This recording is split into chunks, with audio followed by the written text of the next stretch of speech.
अस्सलाम वालेकुम, आप देख रहे हैं सिटी से सवाल। मैं हूं सैयदा आयशनाज, मेरे साथ मौजूद है नजम सेठी साहब। अस्सलाम वालेकुम। पाकिस्तान की मखसूस सियासत में जो झगड़े चल रहे हैं सियासी जमातों के, या कहीं ना कहीं वो तो एक बहस है जो हमेशा चलती रहती है, लेकिन एक नया मामला सामने आया है। नया नहीं है, नए तरीके नई शक्ल से सामने आया है। पाकिस्तान के दरीना मसाइल, उनके हल के लिए वक्तन फ़वक्तन मुख्तलिफ फार्मूले सामने आते रहे, लेकिन ज़्यादातर जो हमने देखा कि बहस बराए बहस या सियासत का शिकार होते रहे। अब नए सूबों की जो बहस छिड़ी हुई है ये बहुत मुतनव्वो है, इसके बहुत से एंगल्स हैं और बहुत सी डायमेंशंस हैं। इसकी टाइमिंग पे भी बहुत से सवाल उठाए जा रहे हैं और हस्बे रिवायत हम देख रहे हैं कि एक बार फिर ओपिनियन जो है वो डिफरेंस का शिकार है। कुछ लोग समझ रहे हैं ये तीर बहदफ नुस्खा है पाकिस्तान के तमाम मसाइल के हल के लिए, और कुछ लोग इसमें भी साजिश देख रहे हैं। सिर साहब, सबसे पहले तो अगर मैं स्टार्ट करूं तो बेसिक क्वेश्चन तो यही है कि दूसरे ममालिक की मिसाल दी जाती है। भारत आज़ादी के वक्त, तकसीम के वक्त यूँ था और अब इतना हो चुका है। बेल्जियम में ऐसे, नाइजीरिया में ऐसे, या तुर्की में, ईरान में ऐसे किया गया। अमेरिका की यह हालत है। पाकिस्तान क्यों नहीं कर सका? पाकिस्तान 4 सूबों तक महदूद क्यों रहा? 1970 के बाद से इवॉल्व क्यों नहीं किया इसने इस लिहाज से? और दूसरा ये कि टाइमिंग, यानी इस वक्त ये बहस क्यों छेड़ी गई? बहुत अहम सवाल है ये। जी सही कह रही हैं, बहुत अहम सवाल है, मगर ये पहली दफ़ा नहीं है कि ये सवाल खड़ा किया गया है। मुझे याद है कि इस मौजू के ऊपर मैंने पहली दफ़ा तबसरा किया था फ्राइडे टाइम्स अखबार के अंदर। एक मजमून लिखा था 1993 या 94 में, तो आप समझिए 30 साल पहले। तो उस वक्त भी ये रेलेवेंट था ये इशू।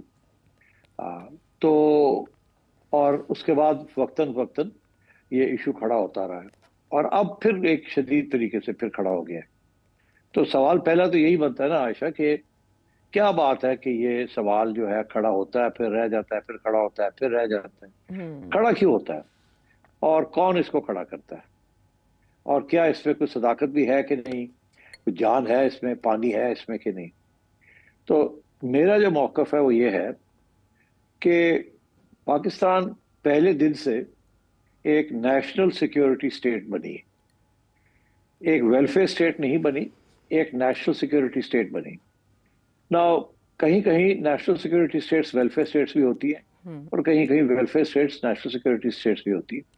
मगर जब एक स्टेट पूरी तवज्जो जो है वो नेशनल सिक्योरिटी के ऊपर रखे तो फिर सोशल वेलफेयर जो है वो रह जाता है। स्पेशली अगर आपके पास रिसोर्सेज ना हो कि नेशनल सिक्योरिटी के लिए भी आप रिसोर्सेज अलग करें और फिर लोगों की वेलफेयर के लिए भी अलग करें आप। पाकिस्तान की जब इंडिपेंडेंस हुई तो डॉन अखबार का एक इदारिया है, बड़ा तारीखी इदारिया है। उस वक्त पहला जो साल था उससे जो बजट रखा था पाकिस्तान की हुकूमत ने, उस वक्त की हुकूमत ने कायदे आज़म के ज़माने में, उसका 70% पैसा दिया गया डिफेंस को। और फिर आपको पता ही है कि इंडिया के साथ कश्मीर के ऊपर नई नई रियासत की लड़ाई झगड़े शुरू हो गए। तो वो दिन है और आज का दिन है। डिफेंस जो है दैट हैज़ बीन प्राइमरी, तवज्जो सारी डिफेंस के ऊपर रही है और पैसा जो है वो डिफेंस को चाहिए। अब वो डिफेंस क्यों प्रायोरिटी रही? वो इसलिए प्रायोरिटी रही क्योंकि इंडिया आपके साथ झगड़ता रहा, जैसे आप चाहें इसको कर लें, जिसकी वजह से वफाक जो है उसको मजबूत करना पड़ा। बिकॉज डिफेंस जो है वो लोकल मसला नहीं है, प्रोविंशियल मसला नहीं है, वो नेशनल मसला है, डिफेंस ऑफ द कंट्री।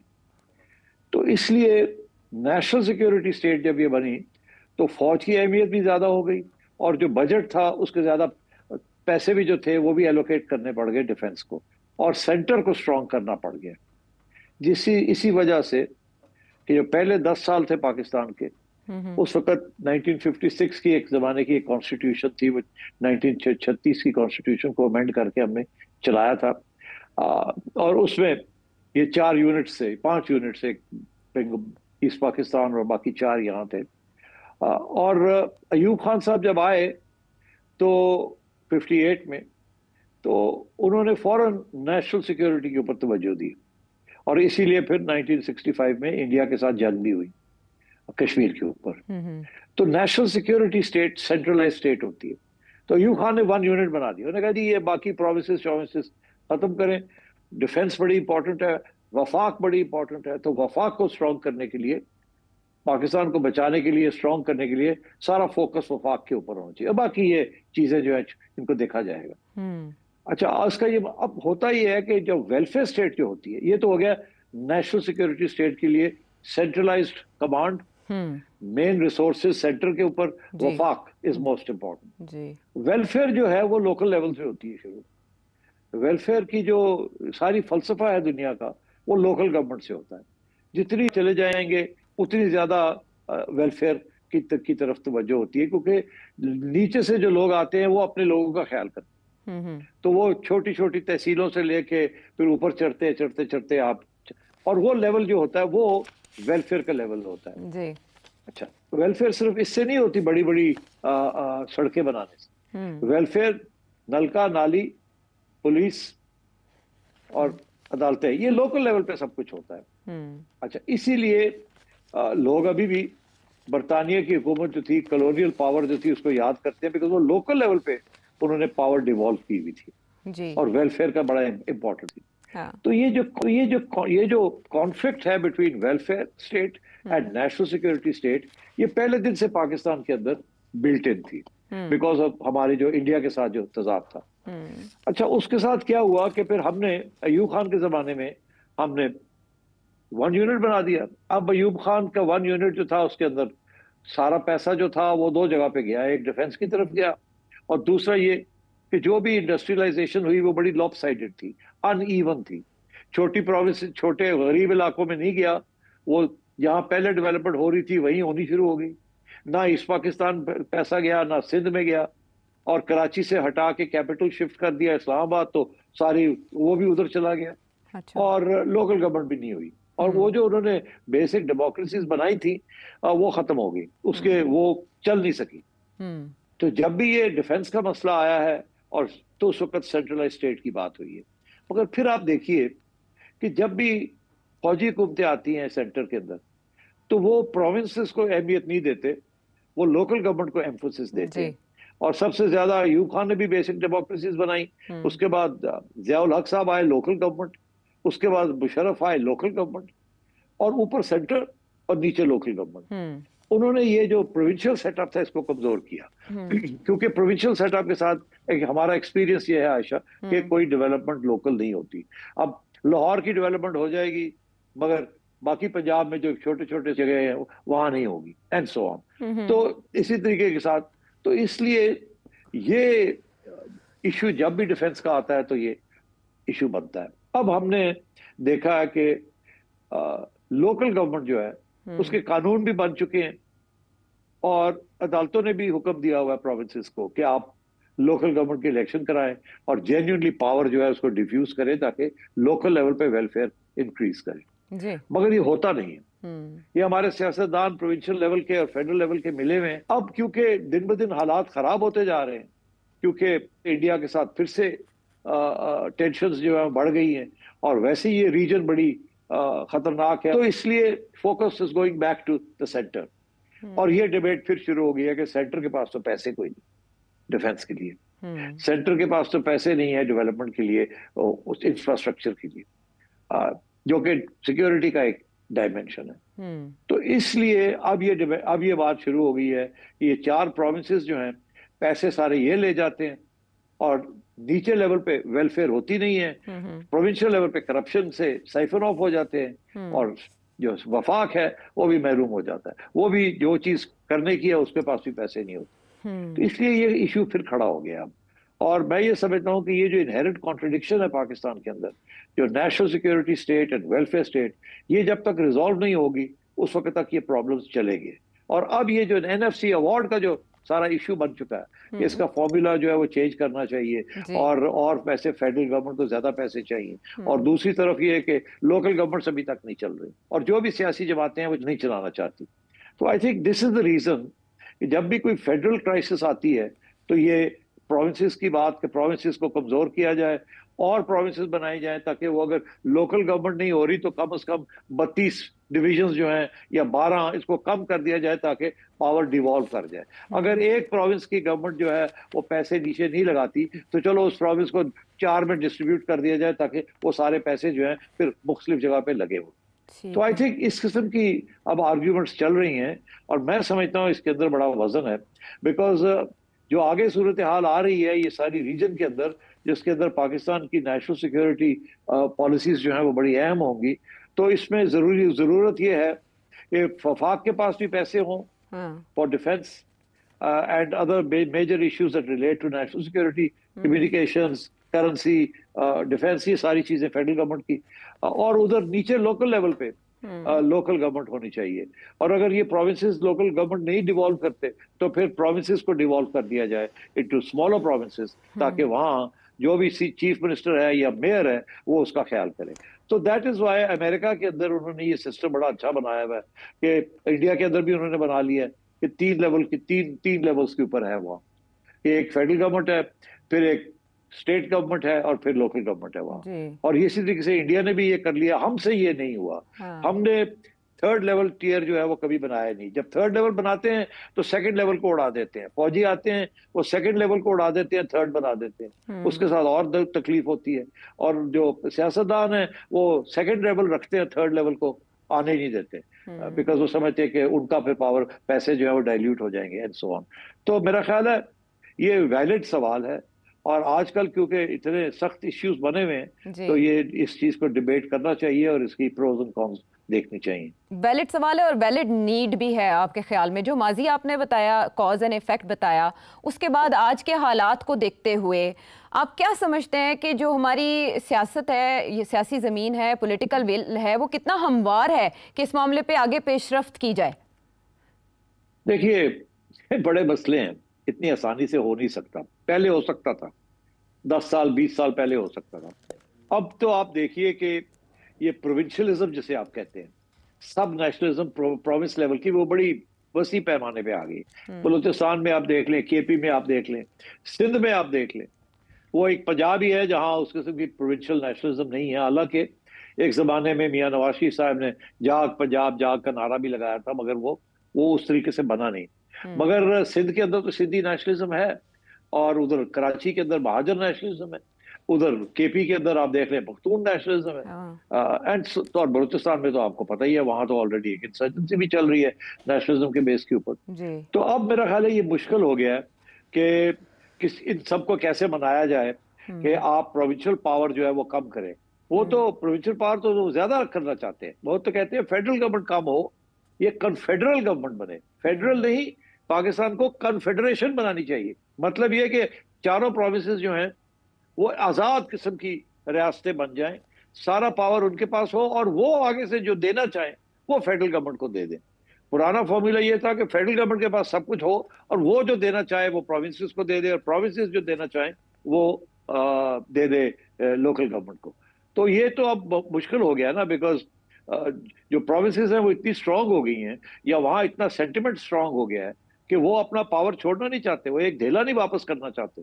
वो तो जो एग्जिस्टिंग एनएफसी अवार्ड है उसको तब्दील नहीं करना चाहते। पानी के ऊपर मसले बनने शुरू हो गए हैं, और वो प्रोविंशियल लेवल के ऊपर हो गए हैं, लोकल लेवल पे नहीं। तो मैं ये समझता हूँ कि ये बात तो, सवाल तो बड़ा वैलिड है, मगर ये जिस टाइम पे ये आ रहा है ये सवाल फिर से, इससे बड़ा मुश्किल हो जाएगा इसको आगे बढ़ाना।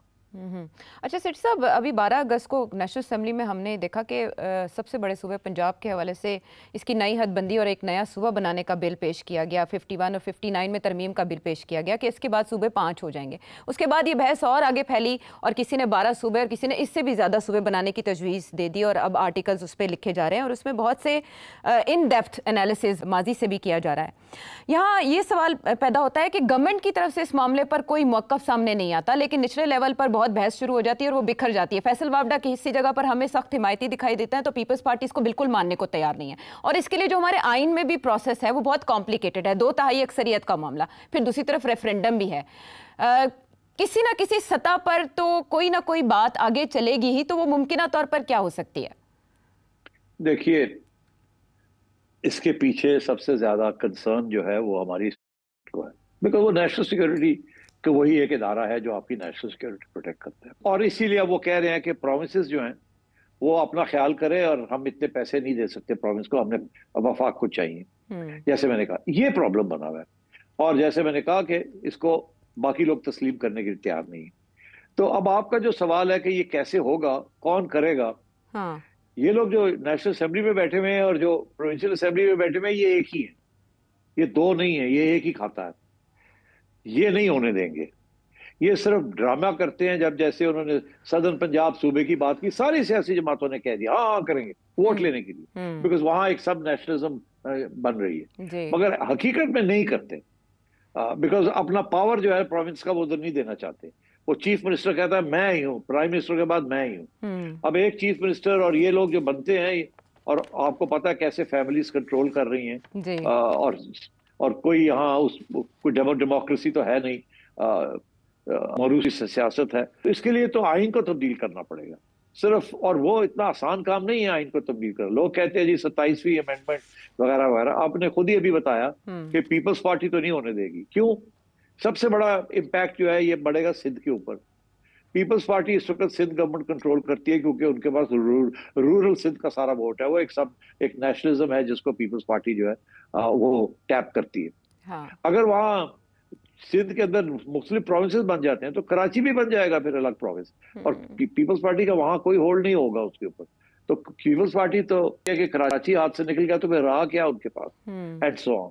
तो इसी तरीके के साथ पंजाब के अंदर भी सदर्न पंजाब महरूम है, सेंट्रल पंजाब तकड़ा है, तो सेंट्रल पंजाब तो नहीं चाहेगा कि उसका पावर लेके कहीं और दे दिया जाए।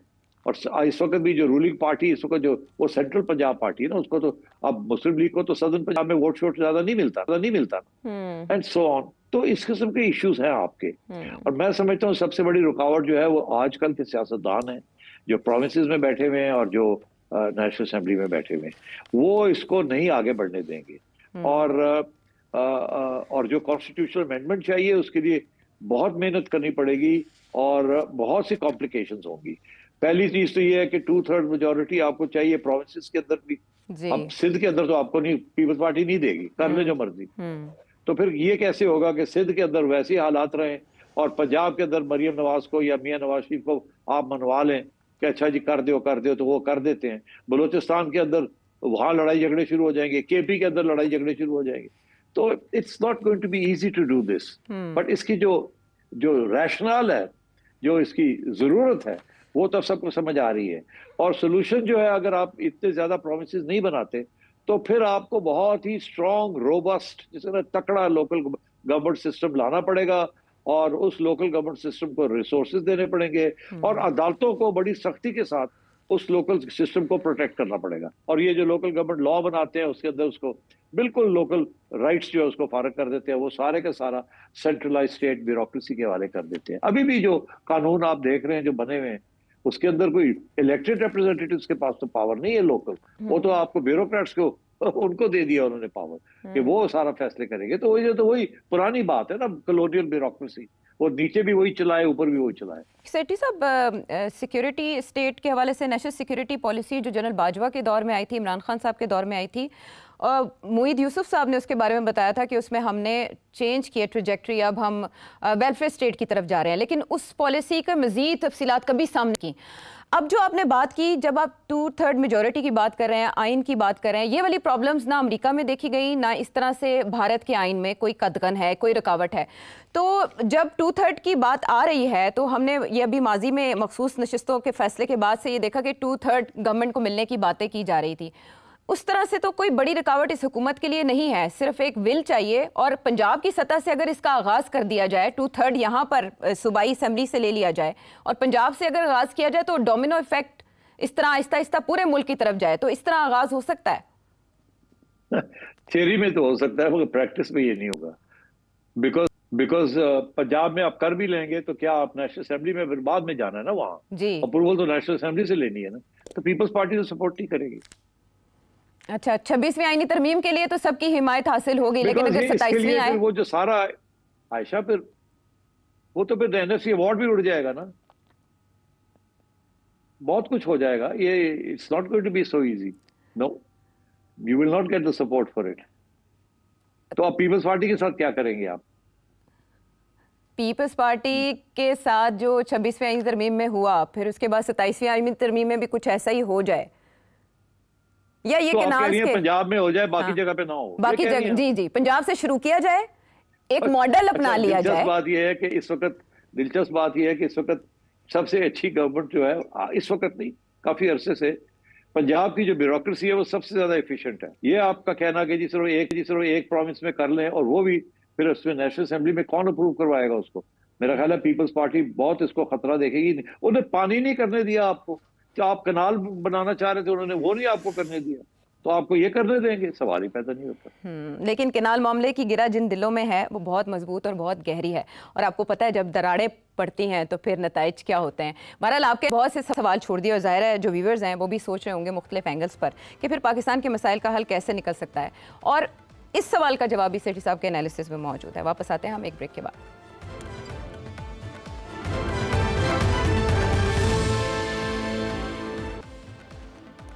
Welcome back to the show. खित्ते में, जनूबी एशियाई खित्ते में कुछ हरकत सकनात गैर मामूली हैं, जिनमें एक बांग्लादेश के साथ पाकिस्तान के बढ़ते हुए रवाबित भी हैं।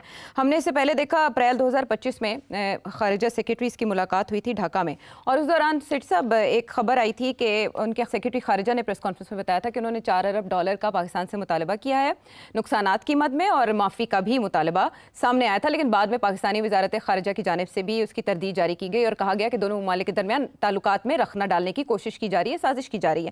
अब हमारे फॉरेन मिनिस्टर, जो बड़ी खबर जिसकी तरफ मैं आना चाहती हूँ, वो ये कि वो सुबह जा रहे हैं ढाका, और कहा जा रहा है कि मुख्तलिफ मामलात के हवाले से वहाँ वो मुलाकातें करेंगे, गुफ्तगू करेंगे, और उसके बाद जो ताल्लुकात है दोनों ममालिक के वो मजीद मामूल पर आने के इम्कानात हैं। सेठी साहब, ताल्लुकात आगे कैसे बढ़ेंगे बांग्लादेश के साथ?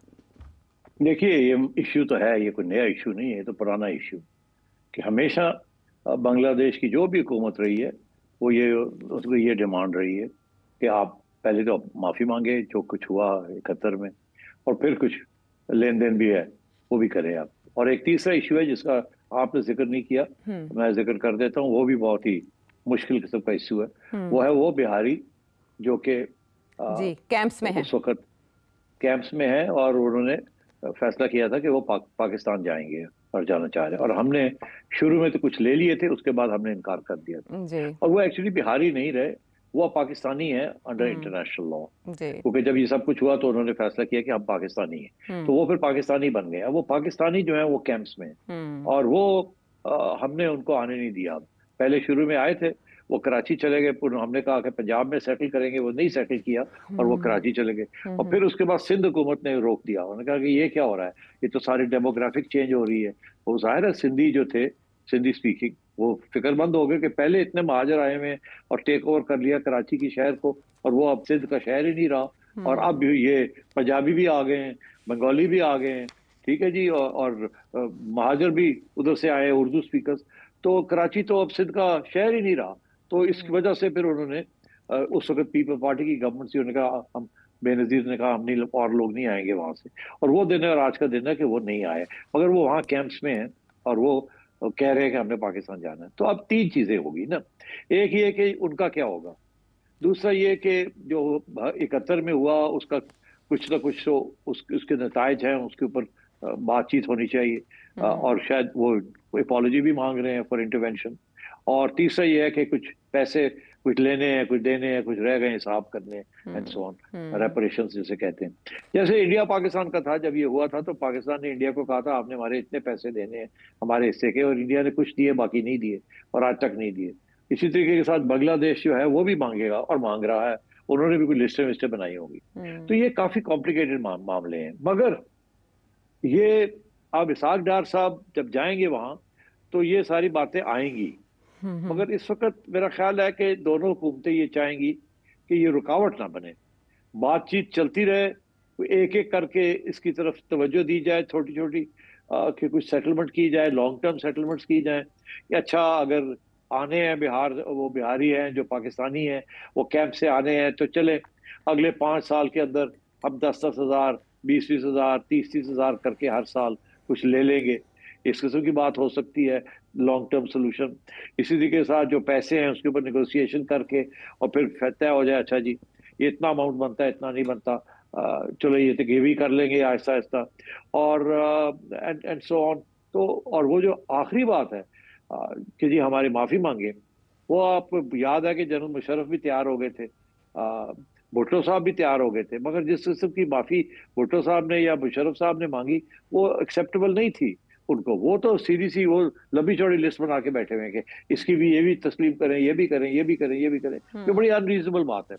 मगर मेरा ख्याल है वहां भी कोई जैसे जॉइंट स्टेटमेंट बनाते हैं ना आयशा, जिसके अंदर आप कुछ लिखते हैं, फिर आप उसको अमेंड करते हैं, फिर ये लफ्ज चेंज करके ये कर देते हैं, वो कोई ये थोड़ी बहुत इससे मेहनत की जाए दोनों फॉरेन ऑफिस, तो मेरा ख्याल है ये मसला भी हल हो सकता है।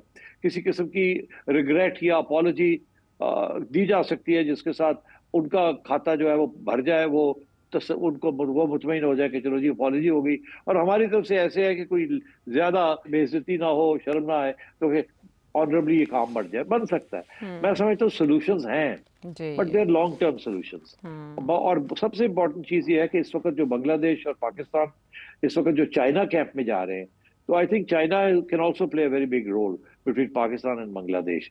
और अब आगे जो ताकि ये बांग्लादेश को भी समझाया जाए कि आप we are part of the same camp, तो इतनी सख्त कंडीशंस मत रखें, आहिस्ता आहिस्ता डाइल्यूट करके इस बात को आगे चलाएं। और फिर आपने जैसे याद दिलाया कि अब इलेक्शंस आ रहे हैं वहां, और पता नहीं किस किस्म की गवर्नमेंट आती है, उनकी किस किस्म की पॉलिसीज होती हैं towards India, towards Pakistan, towards China.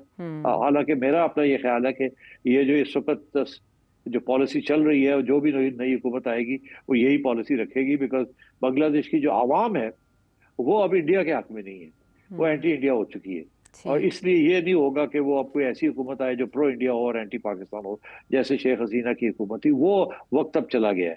कम से कम अगले 8-10 साल अगर पाकिस्तान अपने पत्ते ठीक खेले और सही तरीके से बात चलाए बांग्लादेश के साथ, तो बहुत सी पुराने जो जख्म है वो ठीक हो सकते हैं।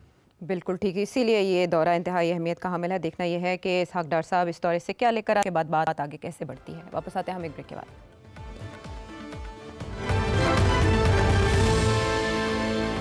Welcome back to the show. अब आपके सवालात। कनाडा से अहमद यार। सेठी साहब, ये जो मरियम नवाज साहब अभी जापान गई हुई और इससे पहले चाइना गई हुई थी और वहाँ के मॉडल को कॉपी करने की कोशिश कर रही है, ये अच्छी बात है, वहाँ की टेक्नोलॉजी यहाँ पे लेके आएंगी। पर जो हुकूमत के जितने MNAs MP सब नाराज बैठे हैं कि उनको कोई वजारतें नहीं मिलती, उनको कोई रोल नहीं मिलता, उनके कोई काम नहीं होते, तो कम से कम उनको काम पे लगा दे। अगर पंजाब के लेवल पे देखें तो MPs की ऐसी कमेटियां बनाएं जिसमें 4-4 से 6 MPs की एक कमेटी बना के किसी को बोलें कि आप एजुकेशन के बारे में 4-5 कंट्रीज में जाओ, उनके निज़ाम पे रिसर्च करके आओ कि उनका कैसा है, किसी को हेल्थ पे लगा दें, किसी को जो रोड इंफ्रास्ट्रक्चर है उस पे, इनको सबको बिजी कर दें। एक तो ये बिजी हो जाएंगे और इनकी नाराजगियां खत्म हो जाएगी। ये नून लीग का एक ट्रैक रिकॉर्ड है कि ये जब भी हुकूमत में आते हैं ना तो अपनी MPs को मुंह नहीं लगाते। तो एक तो ये कि इसके बहाने इनकी मीटिंग्स हुआ करेंगी CM साहिबा के साथ, और दूसरे नंबर पे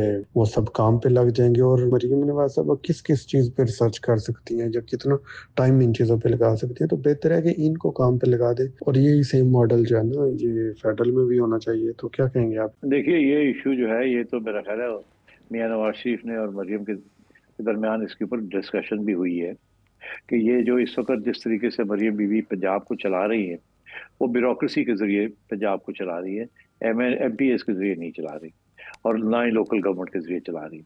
और शायद ये फलसफा ये है कि वो शहबाज शरीफ वाला फलसफा के काम करें और पैसा थोड़ा है और पैसा जो सही लगाना है वहां लगाए, और MPs के जेबों में पैसा ना जाए। ये फलसफा है, क्योंकि वो फिक्रमंद है कि अगर फिर पंजाब हुकूमत के ऊपर करप्शन के चार्जेस लगने शुरू हो गए, क्योंकि इनेविटेबल है, जो होगा जब आप MPs को डेवलपमेंट फंड्स देंगे और उनके काम होंगे, तो वहां तो 20% 30% तो वैसे ही साइफन ऑफ हो जाता है, तो बातें तो चलती है फिर। और मेरा ख्याल है मरियम बीबी जो है वो थोड़ा सा ख्याल रखती हैं कारकर्दगी कैसी है, और तो इसलिए वो मेरा ख्याल है MPs को इतना घास नहीं डाल रही, ना ही उनको बजट्स दे रही हैं, और खुद जो है ब्यूरोक्रेसी के जरिए डेवलपमेंट कर रही है। अच्छा, अब इंटरेस्टिंग बात यह है कि ये यहाँ तक तो बात ठीक है, मगर अगर ये सियासी अप्रोच नहीं है, अगर आपने इलेक्शन की तरफ जाना है किसी न किसी स्टेज पे, तो फिर आप जब तक आपके पास कैंडिडेट्स नहीं होंगे तो आप इलेक्शन क्या लड़ेंगे? उस वक्त ये ब्यूरोक्रेट्स तो आपके काम नहीं आएंगे। तो और ये लोग जो हैं जिनके लिए आप समझ रही हैं कि आप वो काम कर रही हैं आवाम के लिए, ये जब इलेक्शन का वक्त आता है तो उनको ये सारी चीजें भूल जाती है। उनको नहीं याद रहता अस्पताल किसने बनाया है किसने नहीं बनाया, उन्हें ये याद रहता है कि हमारा MPA जो है उसने हमारा ये काम नहीं किया, ये काम नहीं किया, ये काम नहीं किया। हमारा लोकल जो बंदा है उसने हमारा ये काम नहीं किया, ये काम नहीं किया, ये काम नहीं किया। तो इसलिए पॉलिटिक्स बड़ी इंपॉर्टेंट होती है इलेक्शंस जीतने के लिए। और मगर पंजाब की हुकूमत जो है वो पॉलिटिक्स नहीं खेल रही इस वक्त। ये मामला मियां नवाज शरीफ साहब के साथ भी डिस्कस हुआ था, लोगों ने आके बात की मियां साहब से, और मियां साहब ने फिर मरियम को समझाया था कि चले फिर अब मैं मिलना शुरू करता हूँ और एमपीएस की भी बात सुननी चाहिए। आफ्टर ऑल आखिर में तो आपने उन्हीं के पास जाना है ना इलेक्शन वोट लेने के लिए। वोट तो एमपीए का होता है। यहाँ ये अमेरिका नहीं है जहाँ एक प्रेसिडेंट के लिए वोट पड़ता है। यहाँ वोट पड़ता है आपके जो कैंडिडेट है। वो और बात है कि पीपल्स पार्टी जो है वो उस सिचुएशन में है जहाँ वो भुट्टो को वोट पड़ता है, और पीटीआई जो है वो उस सिचुएशन में है जहाँ इमरान खान को वोट पड़ता है। मगर यहाँ वो सूरत हाल नहीं रही कि अब नवाज शरीफ साहब को वो वोट पड़ता है।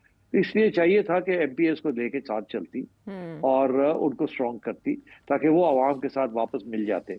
अभी तो सूरत हाल ये है कि वो अपनी शक्ल नहीं दिखा सकते अपनी कंस्टिट्यूंसी के, तो वो क्या लड़ेंगे जाके आगे, उनको तो गाली पड़ेगी जा। और वैसे ही बड़ी बुरे बुरे हालात हैं, जो महंगाई है और बाकी कुछ पॉलिसीज ऐसी हैं, गंदम वाली पॉलिसी एक्सेट्रा, जो कि खुश नहीं है लोग वहाँ। तो बात आपकी सही है, मगर बात यह है कि ये अब इनको कब ये समझ आएगी कि अब वक्त आ गया कि एमपीएस को स्ट्रॉन्ग करना है, एमपीएस को इकट्ठा करना है, अपनी पार्टी बनानी है। जो पार्टी उड़ गई है root at the local level, अब कोई मुस्लिम लीग वहां नहीं रही है। वहां जो हालात है वो काफी खराब है।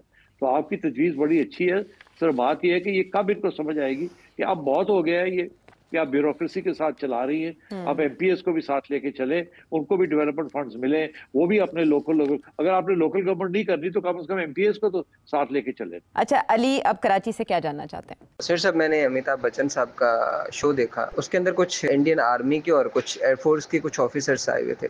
वो जो ऑफिसर्स थी बहुत कॉन्फिडेंस के साथ बोल रही थी कि हमने पाकिस्तान को सबक सिखा दिया, हमने ये कर दिया, हमने वो कर दिया। जिस एयरफोर्स के 5-6 जहाज गिर जाए, जिस मुल्क का मीडिया इतना ज़्यादा झूठ बोलता हो, जिस मुल्क की आर्मी इतना ज़्यादा झूठ बोलती हो, अपने नुकसानात छुपा रहे हैं, यहाँ तक कि इनके पायलट्स की डेथ्स हुई हैं और वो मारे गए हैं जब उनके फाइटर जेट शूट डाउन हुए हैं, वो उनको भी कभी ऑन नहीं कर सके। और इंडियन एयरफोर्स इतना ज़्यादा अपना क्रेडिबिलिटी डाउन क्यों कर रही है, या इंडियन आर्मी या इंडियन एयर चीफ ने भी इवन अगर कोई बात करी तो वो बिल्कुल किसी सबूत के बगैर की। तो इंडिया लॉन्ग टर्म में आपको कहाँ जाते हुए नजर आ रहा है बतौर कौम? आप क्या देख रहे हैं? आप कहते हैं कि आप जो है ना वो ये देखते हैं कि किसी मुआशरे में या किसी कौम में या किसी पर्टिकुलर चीज़ में क्या बढ़ रहा है और क्या कम हो रहा है। तो आपका एनालिसिस क्या कहता है कि इंडिया आज से 10 साल बाद कहाँ होगा?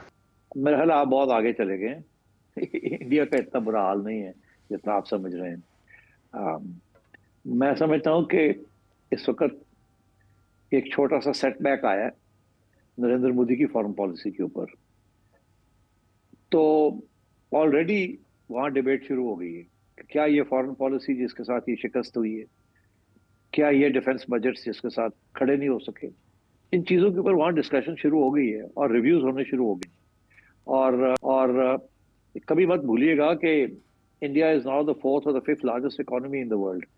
वो तो मेरा ख्याल है नशा था उनको अपनी मकबूलियत का और अपनी स्ट्रेंथ का, कि वो समझते थे कि अब हम चाइना के साथ कंपटीशन में आ सकते हैं। एक्चुअली वो चाइना के साथ कंपटीशन में नहीं आ सकते। चाइना 5 गुना ज़्यादा उसकी ग्रोथ है और उसकी जीडीपी है। इंडिया ग्रेट पावर नहीं बन सकता, मगर वो अपने आप को समझने लगे थे इस तरीके से। तो अब मेरा ख्याल है उनको कुछ एहसास हुआ है, इसलिए आपने देखा वो अब भागे हैं चाइना के साथ बातचीत करने के लिए। अब वो अमेरिका से पीछे हटे हैं बिकॉज उन्हें समझ आ गई है ये नहीं है। मगर इंडिया, मेरा ये ख्याल है कि इंडिया अमेरिकन कैंप में ही रहेगा। अमेरिका जहाँ जब तक बीजेपी की गवर्नमेंट है अमेरिका के कैंप में रहेगा, इधर उधर हाथ पैर मारने की कोशिश करेगा मगर अमेरिका के कैंप में रहेगा। मगर साथ साथ वो अब थोड़ा सा टिल्ट कर रहा है, अब वो रशिया चाइना को भी, वो फोरम को भी एक्टिवेट कर रहा है एंड सो ऑन। और आपने देखा उसने जैसे ही थोड़ा सा इनिशिएटिव लिया है विद चाइना, तो चाइना ने रिस्पॉन्ड किया है। तो चाइना भी चाहता है कि इसको अमेरिकन कैंप से निकाला जाए और अगर इनके कैंप में नहीं आता तो न्यूट्रल रहे। मगर वो न्यूट्रलिटी आजकल बड़ी मुश्किल होती जा रही है बिकॉज ग्लोब जो है वो स्प्लिट हो रहा है टू मल्टीपोलर। पहले तो एक पोल था, अब चाइना, रशिया, ब्रिक्स, ये दूसरा पोल बनना शुरू हो गया। तो अब इंडिया के लिए मुश्किलात है। मैं समझता हूँ कि ये जब तक ये बीजेपी की गवर्नमेंट रहेगी उस वक्त तक ये प्रॉब्लम्स रहेंगे। मैं नहीं समझता कि इनके पास इतनी अकल है या कुव्वत है कि अपने आप को तब्दील करे into a different type of a state. मगर ये आप ये ना समझें कि अब इंडिया फारग हो गया है और इंडिया के पास ये नहीं है वो नहीं है, ऐसी बात नहीं है। India is a very big country और इट्स अ डेमोक्रेटिक कंट्री।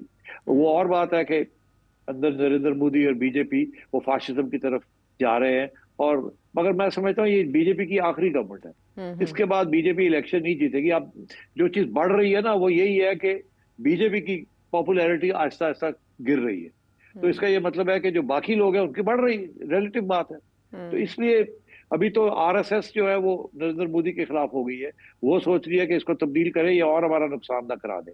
मगर अब ये चाइना के साथ मुकबका करने जा रहे हैं और चाइना बिल्कुल यही चाहेगा कि इसको अमेरिका के कैंप से इधर खींचा जाए, बिकॉज ये अमेरिका कैंप में के खिलाफ इसको बनाया गया वहाँ क्वाड के अंदर, ताकि चाइना को कंटेन किया जाए। तो मैं ये समझता हूँ कि इंडिया के ऊपर अब एक नया इशू है ना। अब इंडिया की पुरानी पॉलिसी थी वन चाइना। जब चाइना कहता था कि वन चाइना मतलब है कि Taiwan is part of China, तो इंडिया उसको सपोर्ट करता था। मगर पिछले 10 साल से जब से ये बीजेपी की गवर्नमेंट आई है, बीजेपी की गवर्नमेंट ने ये वन चाइना पॉलिसी जो है इसको छोड़ दिया, इसके ऊपर तबसरा ही नहीं करते। अब कहते ही नहीं है वन चाइना पॉलिसी, अपने ऑप्शंस ओपन रखे हैं। मगर दिन ब दिन मुश्किल होता जा रहा है ना, बिकॉज चाइना जो है वो वन चाइना पॉलिसी को अब अपने सारे ब्रिक्स वाले साथियों को सबको लेके बढ़ा रहा है वो, तो किसी न किसी स्टेज पे ये एक और क्राइसिस आ रही है इंडिया के लिए। मगर कहाँ 10 साल में इंडिया कहाँ होगा? इंडिया की इकोनॉमिक ग्रोथ 5-6% चल रही है और ये ऐसे ही चलेगी। बहुत डायनामिज्म है इंडियन इकोनॉमी के अंदर। देखिए इंडिया की इकोनॉमी बड़ी स्ट्रांग है। किसी ने भी जिक्र किया था जनरल बाजवा के जमाने में कि हम जियो इकोनॉमिक्स के ऊपर तवज्जो देंगे, वो नहीं हुआ ना। उसकी वजह ये थी जियो इकोनॉमिक्स नहीं चली बिकॉज इंडिया तैयार नहीं था। जियो इकोनॉमिक्स वो चाह रहा है कि आप सिक्योरिटी की तरफ रहे ताकि आपके सारे रिसोर्सेज जो हैं वो सिक्योरिटी में जाएं और इधर ना जाएं, डेवलपमेंट में ना जाएं, आवाम के लिए ना जाएं, ताकि एलिनेशन हो। अब बलूचिस्तान में जो हुआ इंडिया इसीलिए उसको सपोर्ट कर रहा है। केपी के अंदर जो गड़बड़ हो रही है वो इंडिया सपोर्ट कर रहा है उसको। तो आई थिंक हमें अपना घर को ठीक करना है। आप फिक्र ना करें इंडिया का, आप अपनी तवज्जो दें कि आपने अपने घर को कैसे ठीक करना है। इंडिया जहां भी जाता है जो भी होगा should not be your concern. आपकी कंसर्न होनी चाहिए कि हम यहाँ क्या कर रहे हैं, हम क्या बढ़ रहे हैं और क्या कम हो रहा है, यहाँ वो देखें आप। इसके अलावा भी बहुत से सवाल जो आने वाले प्रोग्राम्स पे उठा रखेंगे। साइनिंग ऑफ, अगले प्रोग्राम तक के लिए लाने के बाद।